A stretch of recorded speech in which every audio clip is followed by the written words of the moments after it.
Welcome. So today we are at video 5 in our series where we are helping you to gain courage from chaos and live your best life. I'm Vanessa Wideski, and I'm here with... Tom Campbell. Did you forget my name, Vanessa? No. Tom Campbell, author of My Big Toe. We're finishing each other's sentences now. I was handing that one to you. I know you forgot my name. Never. It's all right. I pulled you out. Thank you. Good looking out. So today we're looking at belly button gazing and self-introspection. Okay? No, wait a minute. Belly button gazing as a metaphor. Yes. You were not really talking about gazing at our belly buttons, right? No. Well, it is a metaphor, but when we do it, we're like looking down at ourselves. So we kind of are looking at your belly button. So I'm editing that part out. Yes, indeed. A metaphor of belly button gazing. Self-introspection. Self-introspection, yeah. Because, Tom, your model, it talks about the big picture, but it also explains our place in the big picture. And once we get clear on our place in the big picture, we understand that it's all about growing ourselves up. It's about uncovering our insecurities and the things inside of us that are driving us and understanding why they're there and learning from them and then ultimately changing ourselves, growing ourselves. So when we realize this, we can kind of get stuck in this place of self-introspection where we're constantly looking at ourselves, trying to understand ourselves, analyzing ourselves, and then sometimes being hard on ourselves and beating ourselves up. So that's something we don't want to do. I mean, it's important to look at ourselves, but we don't want to get stuck there. Yeah, we don't. That's true. You know, there's one phrase that you hear a lot, started in the New Age world, and then it's kind of moved to the world in general. And that is, you can't love anybody else until you love yourself. Yes. But you Play-Doh. mentioned getting stuck there. Right. Play-Doh? No, I said that. That's not Play-Doh. Maybe Play-Doh. But anyway, it's not this, oh, I love myself. I am such a wonderful person. Right. No. This is maybe your belly button gazing. Yeah, well. You know, I've gone inside and I've realized that I'm really beautiful inside and I'm okay and everything's okay and we're all just beautiful people and I feel so much better now. Right. Okay. That's the belly button gazing. Yeah, kind of look in and well, that is intellectually trying to convince yourself of what it is that you want to be true. That's not really the way it is. You do not have to love yourself. Love is an unconditional giving to somebody else. Right. If it's about you, it's not love. Yeah. If it is about you and it's love, that's called narcissism. Right. So that's another topic that we're going to do later on. But what we need to do, though, is we need to like ourselves. Yeah. We really can't love anybody else if we don't like ourselves. Yes. Love is about giving. And if we don't like ourselves, we think ourselves are small and little and inadequate and aren't much. We have nothing to give. We don't have anything to give because we consider ourselves nothing. So we don't like ourselves. We can't really love anybody else because it's giving of yourself. And if yourself in your own mind is a little bit of nothing, then all you can give is a little bit of nothing. I remember at one of your events, I don't know if it was like probably the second one I went to, and you said something that always stayed with me. And it was something along the lines of like, don't see yourself as this little insignificant being. See yourself as somebody who has a lot to give and is part of something much greater than just your little tiny self. See yourself as something, as part of the whole, who has lots to contribute. Right. Yeah. And everybody's like that. We all have tremendous potential. Yeah. But we have to actualize it. And all we need to do to actualize it is just become authentic, have an intent to grow, be positive. Right. We have to make peace with ourselves so that we're not upset or angry or feel bad about ourselves. That's a big problem. Yes, so, it's not that you need to love yourself. It's that you need to like yourself. Yeah. Yeah, I said it's played out, not Play-Doh, but it's played out, that whole, you have to love yourself, you have to love yourself. And there's this analogy of you have to put the mask on if you're on the plane and it's going down, you want to get oxygen, you have to put the mask on, get yourself oxygen so that you can take care of everybody else, which is true. But then we take it to the extreme where we're like, I need the mask, I need the water wings, I need the life jacket, and then before you know it, everybody else is dead, but you've got all this stuff. That's what we do, especially in the self-help industry, where it's all about me, taking care of me. Right. Well, growing up is about becoming love. Becoming love is about other. So if it's all self-centered, if it's about me, I need more time for me. The problem is I just don't take enough time for me. Things like that.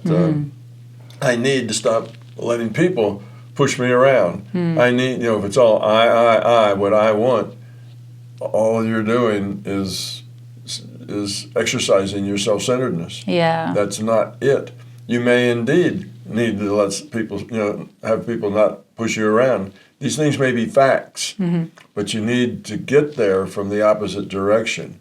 You need to get there from not I'm a victim. Everybody's doing this to me. Right. It's just unfair, and I'm the victim. Yeah. There's no power in being a victim. No.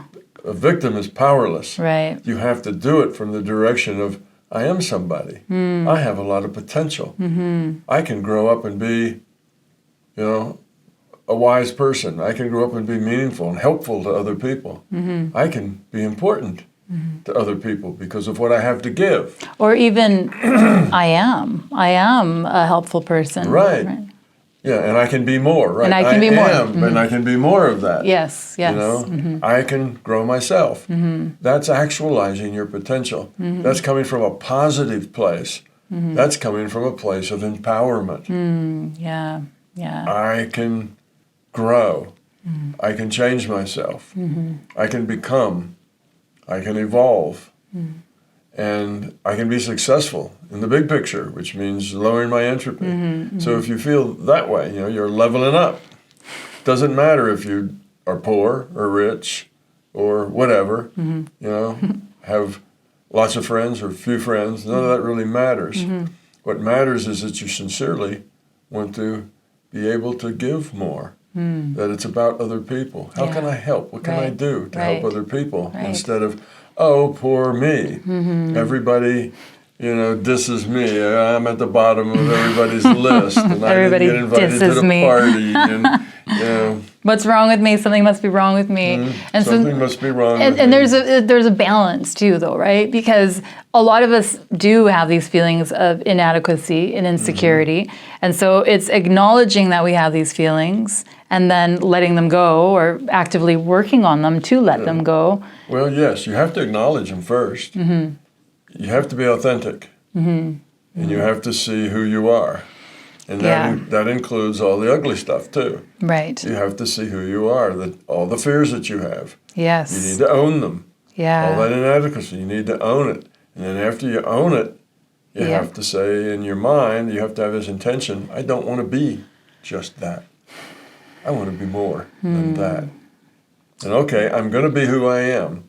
And if I don't like that, I'm going to change who I am. Not I'm going to change my behavior so that everybody will like me better. That's an image. Right. But I want to change who I am if I don't like it. If I do like it, then great. I'll just keep on doing it. But you have to take charge of yourself. You have to not blame other people for your unhappiness. You have to be responsible for who you are, what you're doing, and how you do it. See, a victim doesn't have any of that. A victim refuses to be responsible. It's somebody else's fault. Yeah, blames everybody else. A victim, blames everybody else. Yeah. And then they feel sorry for themselves. So this is really about being self-introspective, but having a balance of that. So looking at oneself, but also looking at others too, not getting so stuck in ourselves that we can't even see other people and how we can help them.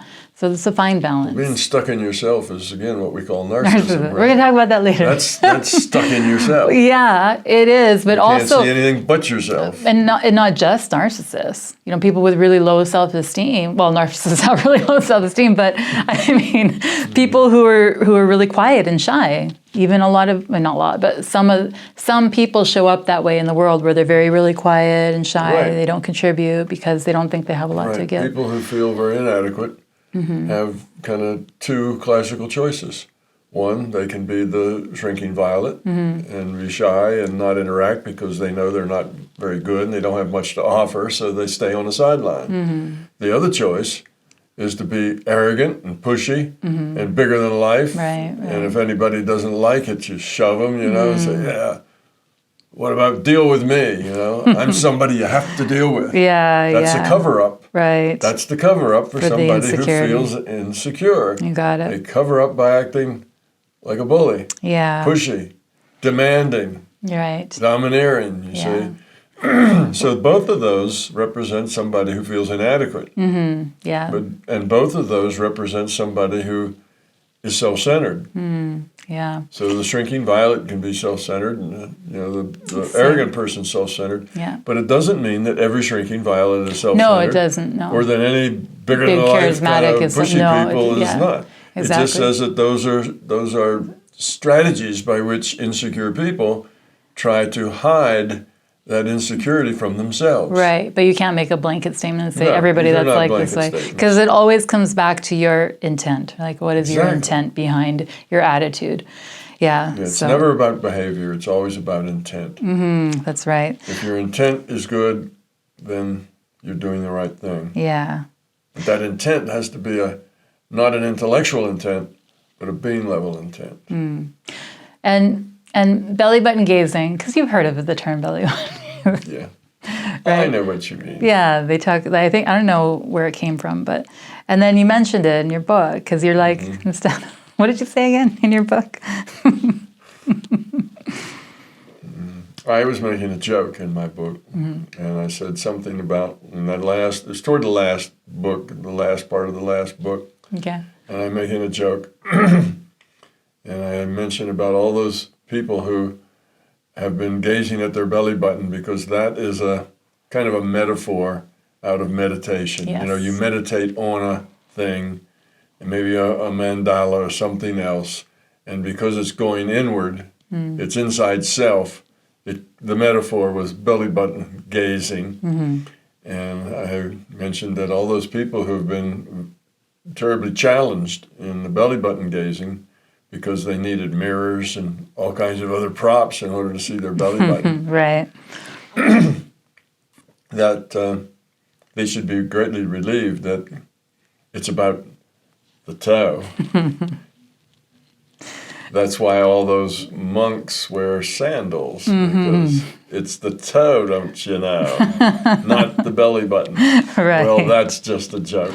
I have a lot of humor in my book because the content is heavy enough It is. and difficult to grasp that if you didn't have humor every couple of pages, You'd gaze over. you'd Or glaze over. right. Glaze over. You'd glaze over. You'd have a hard time getting through it. So you have to break that depth with some humor. Yeah, I like that. And it is, though. I mean, it is about the theory of everything, big picture, seeing the big picture. Seeing the big picture, Yeah. that's what helps us to get out of our little picture. That helps us to stop belly button gazing and looking at ourselves constantly is when we wake up and we remember, what is the big picture? Why am I really here? Exactly. See, if you know why you're really here, if you have a sense of what your life's about, what your purpose is, then it's so much easier to develop that potential. It's so much easier to do things that you find satisfying, that you find rewarding. And you do. You know, when you follow that path, like I say, you're not wandering clueless on the playing field. You actually know what the game is. Right. It's so much easier, to do it right when you know that. Yeah. Now, it's still not easy. No, but because it's not an intellectual thing. You can't get it out of a book. Yeah. You have to do it on your own. Yeah. You have to change yourself to be a different person than you are, one with less fear. And when all the fear is gone, you are a being of love. Yeah. So right now we're all mixed. We have some of that love in us and we have some of that fear in us. And we're just trying to change that ratio so there's less of the fear and more of the love. Yeah. If we got rid of all the fear, then we'd be all love. But we're not expecting to do that. Overnight. We're expecting just to reduce that fear some and make our life more fun, more happiness, more satisfying, helping others, better friends, better relationships. All of that comes out of becoming love. And if you are not living a life of joy, peace, tranquility, satisfaction, if that doesn't describe your life, then you have fear. And if that describes the opposite of your life, then you have a lot of fear. Right. Yeah. Well, that's a good segue because our next talk is going to be on fear. Good. So thank you, Tom, for joining me today. All right. Thank you very much, Vanessa. And thank you all for tuning in with us. Make sure to connect with us next week as we talk about fear. Why do we have it? Where did it come from? And most importantly, how do we let it go?